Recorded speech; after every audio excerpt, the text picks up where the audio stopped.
Merci, Monsieur le Président de la République. Je voudrais aussi, au nom des think tanks du comité d'organisation du Forum international de Dakar, la Compagnie européenne d'intelligence stratégique, les collègues de l'Institut panafricain de stratégie, tous les collègues des autres think tanks basés à Dakar qui ont apporté leur contribution, je voudrais en leur nom à tous vous remercier, Monsieur le Président de la République, chaleureusement de la décision que vous avez prise de pérenniser le Forum de Dakar. Je faisais une petite plaisanterie en disant que les think tanks ont décidé d'installer leur bureau dans le futur, mais le président Macky Sall a lui aussi décidé que l'Afrique devrait installer ses bureaux dans le futur. Et pour cela, nous le félicitons. Je croyais que vous allez applaudir ça.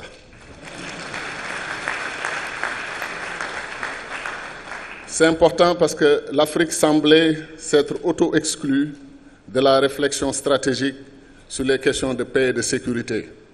Beaucoup d'Africains ont travaillé pour des think tanks étrangers. Beaucoup d'Africains se sont impliqués dans la réflexion dans les grands centres de recherche.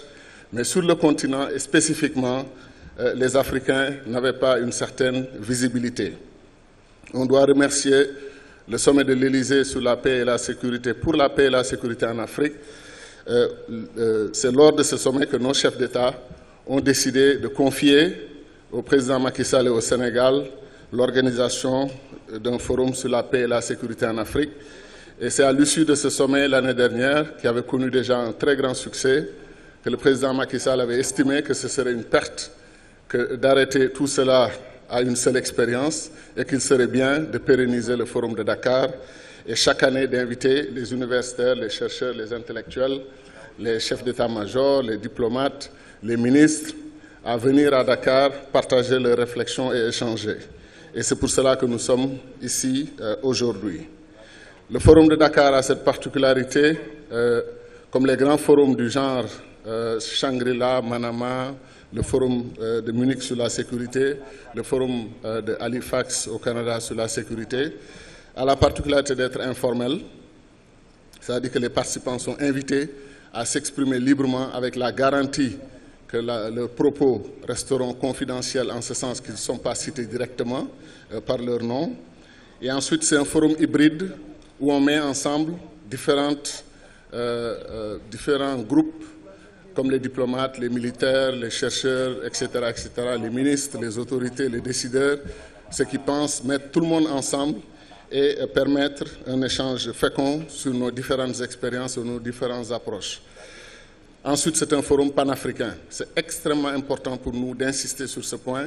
C'est un forum pour le continent africain. Il y a eu un malentendu dont nous avons eu écho, que ce serait un forum francophone en réponse à un autre forum qui serait anglophone tenu à Tana, en Éthiopie.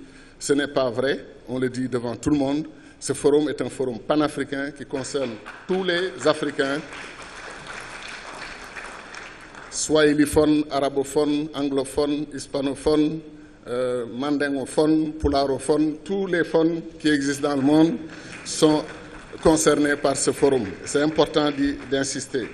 L'autre aspect aussi, on nous a dit qu'à cause de la crise du Sahel, est-ce que le président Macky Sall et le Sénégal invitent à un forum ouest-africain? Alors, ce n'est pas aussi une vision correcte. Ce forum réunit des compatriotes venus d'Afrique australe, d'Afrique du Sud, venus du Kenya, venus de l'Ouganda, venus de l'Égypte, venus de l'Algérie, de la Tunisie, du Maroc, de la Mauritanie, venus de partout du continent. Et ce n'est pas juste de penser que c'est un forum ouest-africain, francophone. Il faut absolument que ce mythe soit mis de côté. L'autre point sur lequel on voulait insister, c'est que quand ce forum a été lancé par les autorités sénégalaises, le président de la République, qui l'a placé sous l'égide du ministère des Affaires étrangères du Sénégal, qui a la tutelle institutionnelle du forum, ce forum donc a été confié au think tank, mais des partenaires importants du Sénégal, dont la France en première ligne. La France s'est positionnée en partenaire stratégique du forum et a décidé d'accompagner le Sénégal de façon tout à fait ouverte en s'engageant, comme vous l'avez noté. Et de ce point de vue, le ministre Le Drian est à féliciter et à remercier pour tout ce qu'il a fait. Et pour ne pas lui créer des problèmes, avant de féliciter et de remercier le ministre Le Drian, il faut peut-être remercier et féliciter le président François Hollande, président de la République française, que M. Le Drian représente avec autant de brio, comme l'a dit le président du Sénégal. Ensuite, un autre pays, le Japon, s'est engagé à fond aux côtés de la France. Le Qatar a rejoint ce groupe en s'engageant aussi avec détermination. La Corée du Sud, la Suisse, l'UEMOA et d'autres partenaires stratégiques, avec le soutien de la CEDEAO que préside le chef de l'État sénégalais, et beaucoup d'amis du secteur privé à travers le monde ont soutenu ce forum et y ont vu un intérêt particulier. Je dois aussi ajouter que la Chine a aussi fait un geste de soutien au forum de Dakar. On attendait, ou on espérait, ou on visait 350 participants. Hier, on était à 800 participants inscrits et on m'informe que 1000 participants sont badgés aujourd'hui, ce qui prouve le succès éclatant et l'attrait particulier du forum de Dakar. On vous a déjà présenté les panélistes et vous les connaissez tous, donc pour gagner du temps, je ne vais pas reprendre la présentation des panélistes, mais vous savez que l'année dernière, nous avions conclu le forum de Dakar par un panel de haut niveau. Le président Sall avait convié ses amis chefs d'État, le président Ibrahim Boubacar Keïta, le président Ould Abdelaziz et le président Idriss Déby du Tchad, et le président Obasanjo, notre doyen, était là. Et nous avons eu un panel très relevé, et le président de la Croix-Rouge internationale, M. Morer.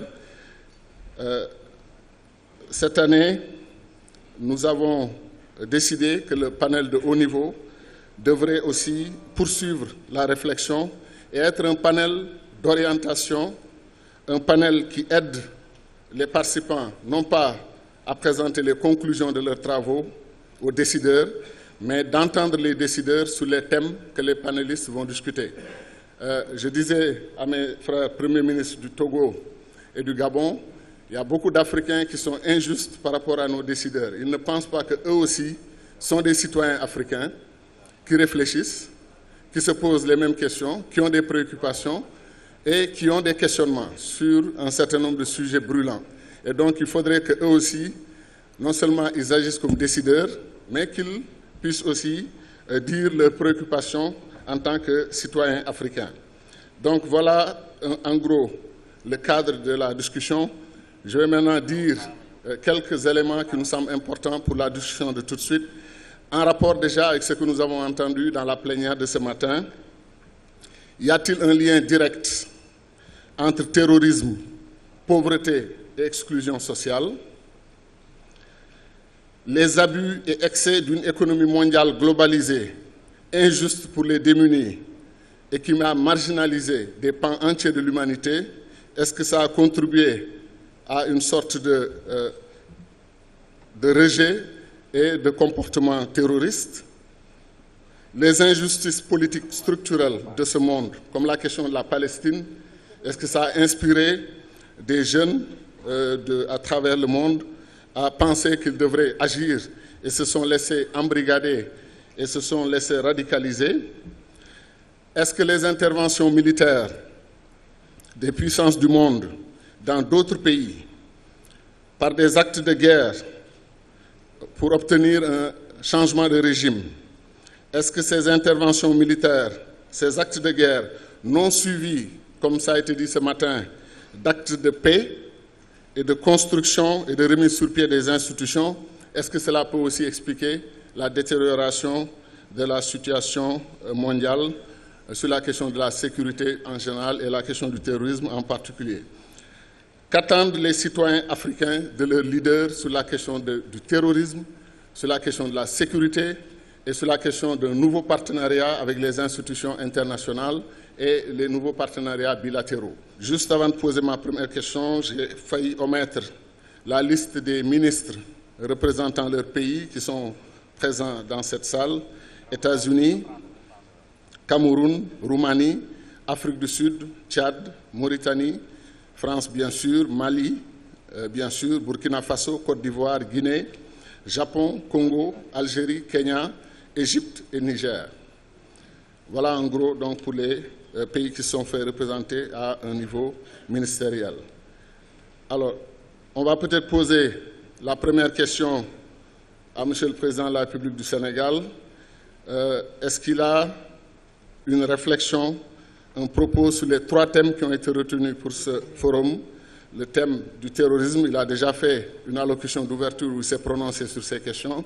Mais sur la question du terrorisme, la question des réponses africaines, l'enjeu pour nous, c'est de dire que quelle que soit la bonne volonté des partenaires internationaux, tant que les Africains ne sont pas en première ligne pour apporter des réponses africaines aux défis de la sécurité, aux défis du terrorisme, nous ne sommes pas sortis de l'ornière. Il faut absolument que les Africains soient en première ligne, bien entendu avec l'appui de leurs partenaires internationaux. Donc la question des réponses africaines et la question des partenariats.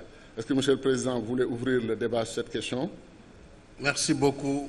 D'abord, je voudrais commencer par féliciter les organisateurs pour la parfaite symbiose et la bonne organisation de ce forum, de ce deuxième forum. Ensuite, je crois que la question du terrorisme est forcément liée à la question de la pauvreté, à la question de l'exclusion sociale. Puisque le terrorisme prospère là où les théories et les propagandes des djihadistes prennent racine facilement. Et ils recrutent dans des milieux défavorisés, des milieux où les gens se sentent exclus. Donc il est clair que le combat contre le terrorisme n'est pas seulement un combat militaire. C'est la portion la plus faible peut-être, l'aspect arme.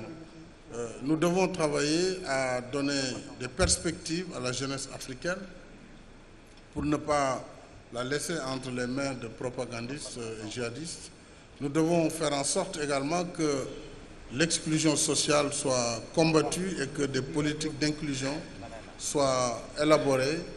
Et cela commence par la réduction des inégalités de toutes sortes dans les milieux urbains, milieux ruraux, inégalités à l'égard des femmes, à l'égard des jeunes, et développer des politiques vraiment d'intégration nationale et des politiques d'emploi. Mais à côté de ces politiques, il faut dire qu'il faut développer un discours philosophique et théologique, c'est-à-dire une formation des imams dans le sens d'un islam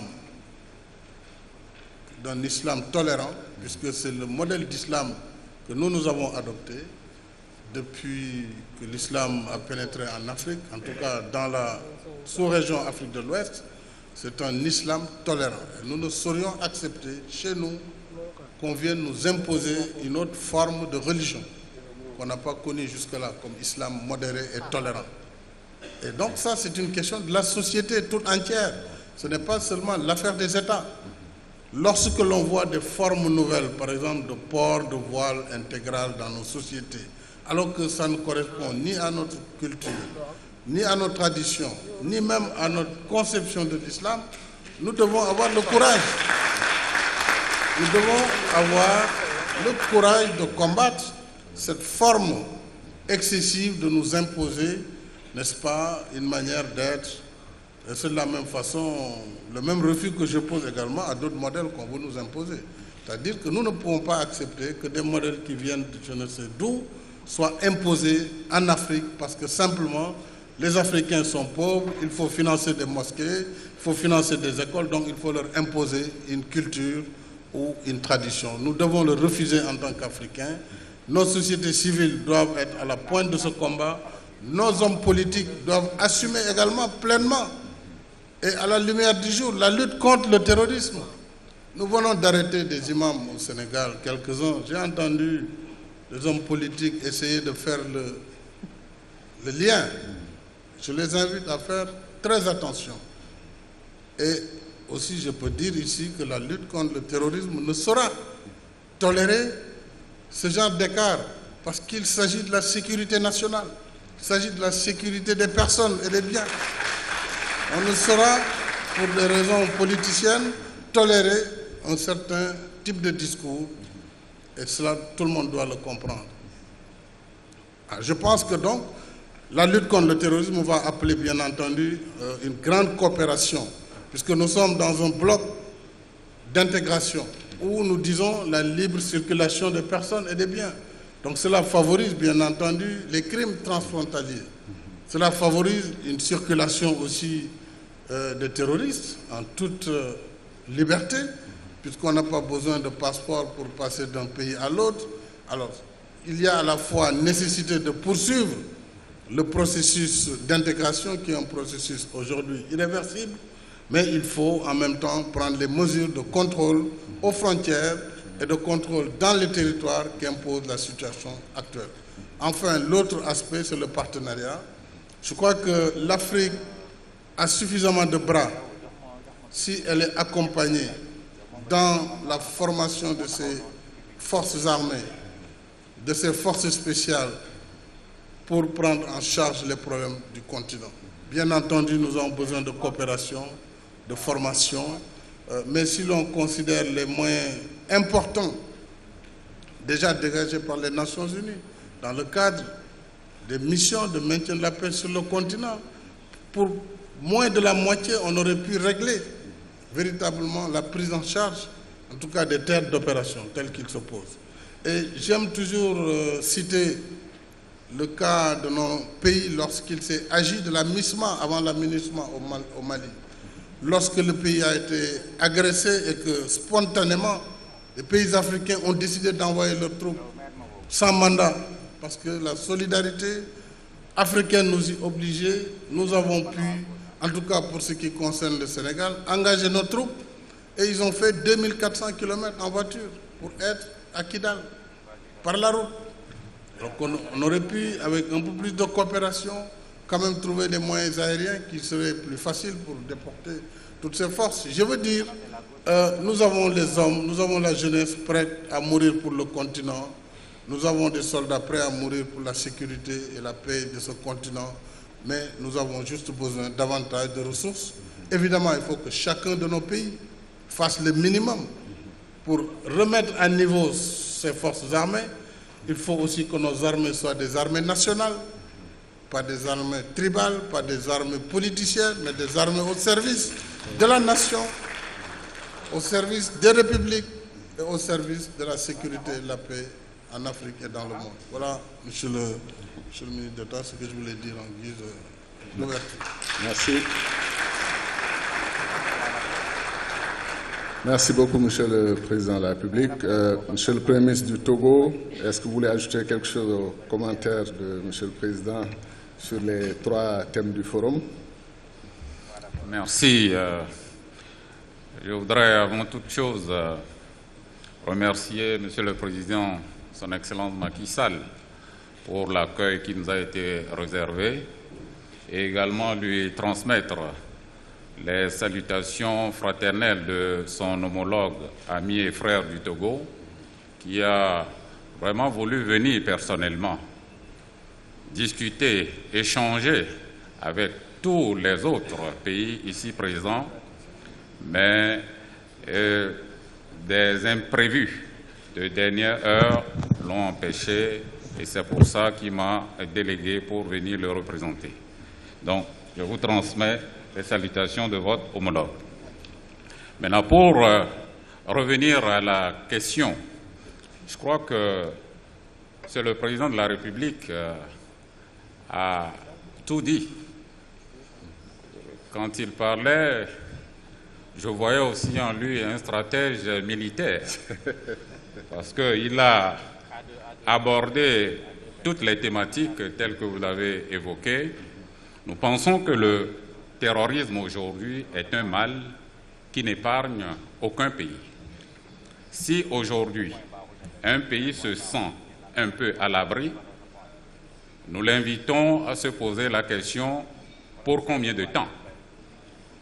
puisque le terrorisme prend des formes vraiment sophistiquées. Et ces menaces deviennent rampantes, au point que ce n'est pas seulement sur le territoire que le phénomène est vécu. Nous avons vu tout récemment, il y a quelques jours seulement, un avion qui était tombé au niveau de l'Égypte. Pour le moment, il y a des doutes pour savoir la cause réelle. Mais au moins, le 11 septembre 2001, aux États-Unis, et ce qui se passe au niveau des mers aussi, nous édifie pour dire que le terrorisme se développe aussi bien sur la terre, au niveau des mers, au niveau des airs ou bien de l'air. Et donc, à partir de là, nous devons nous inscrire dans une dynamique globale pour adopter une approche qui nous permette de mutualiser les efforts, comme l'a dit tout à l'heure son Excellence Monsieur le Président Macky Sall, afin de mieux combattre ce mal. Évidemment, le lien entre le terrorisme et la pauvreté est évident.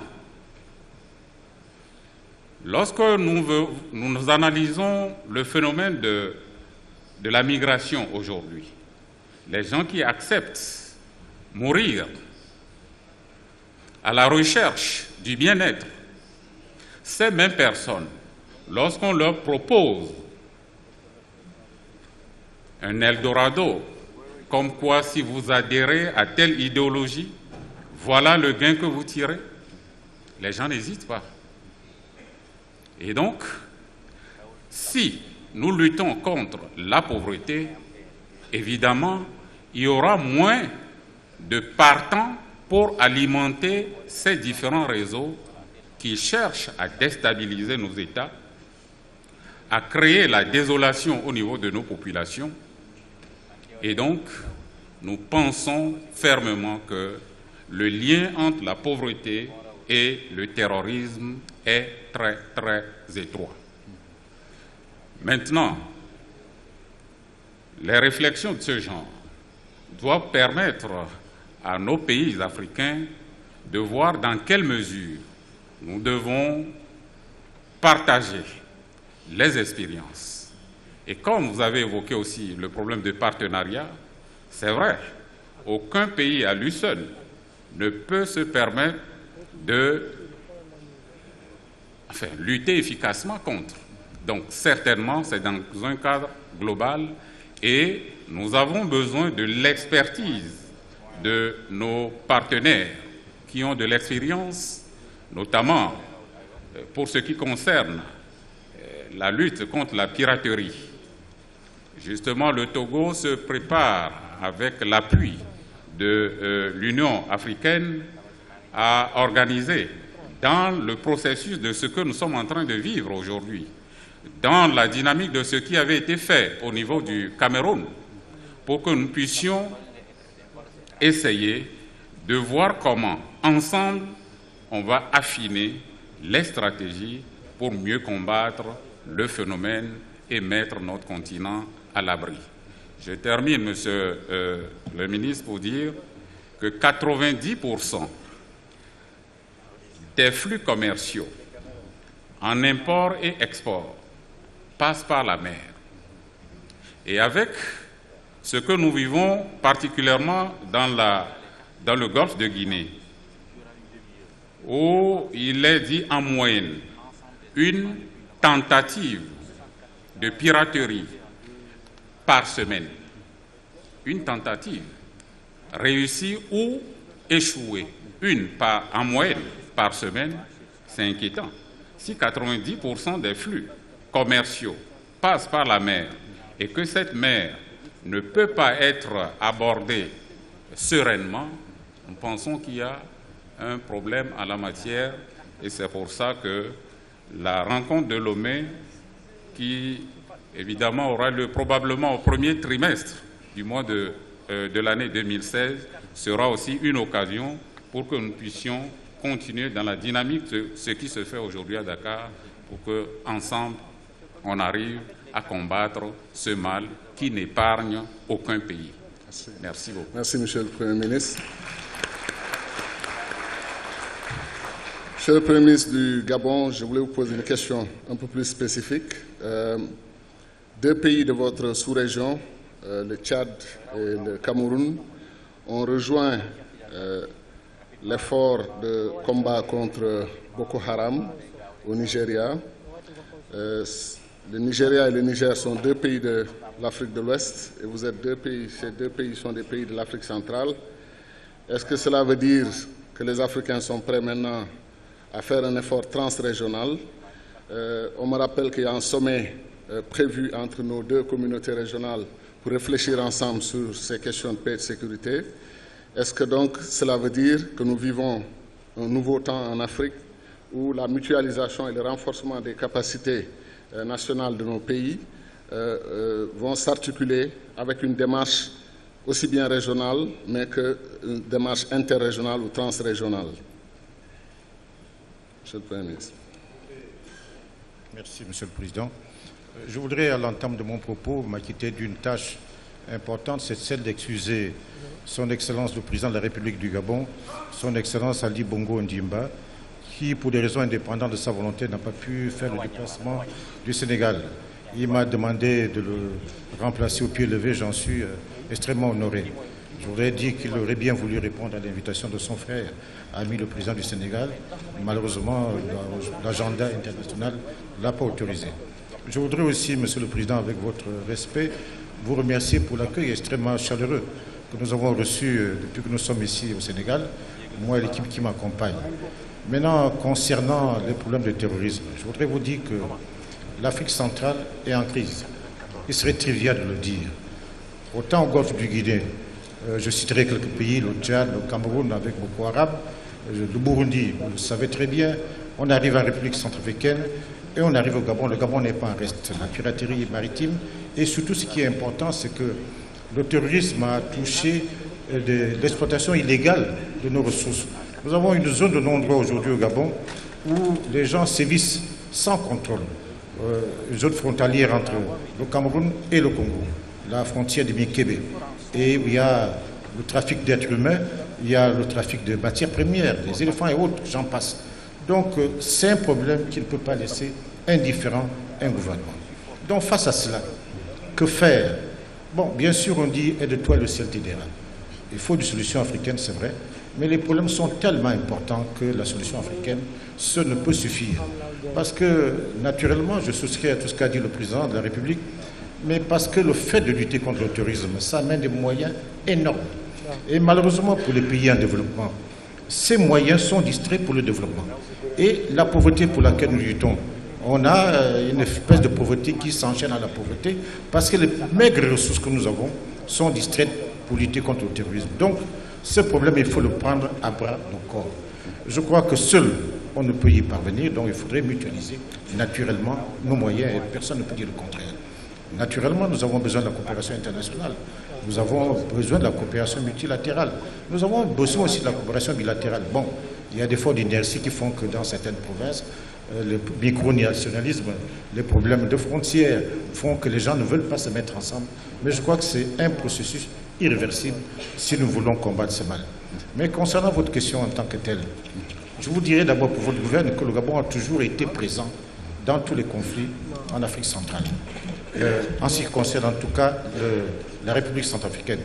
Dans tous les programmes concernant la République centrafricaine, le Gabon s'y investit. Il s'y investit actuellement puisque nous avons des troupes en République centrafricaine. Il n'en reste pas moins que pour Boko Haram, il y a eu une réunion qui a eu lieu au Cameroun. Nous avons souscrit, je ne pourrais pas dire le montant sur lequel nous avons souscrit, donc nous sommes partisans, partenaires pour que l'Afrique mutualise ses moyens. Comme on dit en Afrique, quand la maison de son frère brûle, il ne faut pas la laisser brûler parce que la vôtre peut brûler aussi. Donc nous sommes très attentifs à ce qui se passe autour de nos voisins. C'est d'autant plus aujourd'hui. Le terrorisme n'épargne plus personne. Aucune province, aucun pays n'est épargné. Donc nous souscrivons naturellement, nous faisons des efforts, le chef de l'État en l'occurrence, pour qu'on puisse à voir combattre le Boko Haram et tout ce qui tourne autour de façon vraiment radicale, et nous y participons effectivement. Merci, Monsieur le Premier ministre. On me rappelle que deux pays qui ont apporté un grand soutien au Forum de Dakar n'ont pas été mentionnés. C'est la Hollande et la Norvège qui ont soutenu le Forum. Je voudrais informer aussi qu'un député libyen venant de Tobrouk est présent dans la salle pour apporter le soutien de son pays au Forum de Dakar. Avec l'autorisation de M. le Président de la République et des autres panélistes, on souhaiterait faire intervenir deux partenaires extérieurs au panel très rapidement en 5 minutes, apporter leur contribution à notre réflexion. Et juste avant ça, beaucoup de participants m'ont demandé de dire solennellement le soutien du Forum, non seulement au Mali dans sa politique de redressement, à la Centrafrique qui traverse des moments très difficiles, mais aussi d'insister sur le fait qu'un pays africain comme l'Égypte a été frappé durement et éprouvé. Ce qui s'est passé récemment à Sharm el-Sheikh risque de coûter 1 million d'emplois à l'Égypte et près de 15 millions d'Égyptiens vivaient de l'économie touristique de Sharm el-Sheikh. Ce qui veut dire que le terrorisme peut faire très mal à nos pays, à nos économies et à nos avenirs. L'autre pays africain mentionné, c'était le Tchad, qui a beaucoup apporté dans la lutte contre le terrorisme et pour relever les défis de la sécurité en Afrique centrale et en Afrique de l'Ouest. Ce pays s'est déployé au Mali, comme on le sait, s'est déployé au Nigeria contre Boko Haram, a soutenu le Niger et soutenu le Cameroun dans la lutte contre le fléau de Boko Haram. Et malheureusement, ce pays, en retour, avait aussi besoin d'être appuyé compte tenu des difficultés économiques liées à la situation du pétrole et autres. Le pays n'a pas encore eu une réponse internationale, une réponse africaine appropriée. Donc il a été souhaité que cette question soit évoquée, mentionnée, qu'il est important que les pays qui se portent, qui se projettent en avant pour appuyer les autres pays dans une démarche panafricaine, qu'on puisse considérer leur sacrifice et qu'on participe à leur apporter aussi quelque part notre concours.